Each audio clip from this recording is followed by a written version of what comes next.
ಸುತ್ತೋದ ಮರ್ತೂನು ನಾನವಳ ಹಿಂದೆನೆ ಸುತ್ತಾನೆ ಇದ್ದೆ ಕಣೋ. ನನ್ನ ಆಯ್ಸೆಲ್ಲ ಅವಳಿಗಾಗಿ ಟ್ರಾನ್ಸ್ಫರ್ ಮಾಡಂತ ಮಾದಪ್ಪನ್ ಬೇಡ್ದೆ ಕಣೋ. ಆದ್ರೂ ನನ್ನ ಬಿಟ್ಟೆ ಹೋದಳು ಅನಿತಾ.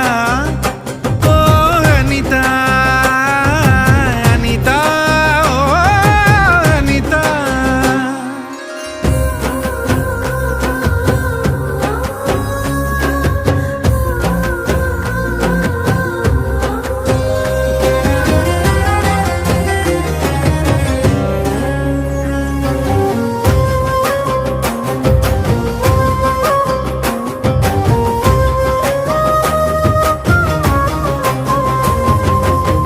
ಪ್ರೀತಿನೇ ದೇವ್ರು ಅಂತ ಹೇಳ್ದೋರು ಯಾರು? ದೇವರೊಬ್ಬ ಬಿಸ್ನೆಸ್ ಮ್ಯಾನ್ ಕಣೋ. ಪ್ರೀತಿ ಸೃಷ್ಟಿ ಮಾಡಿ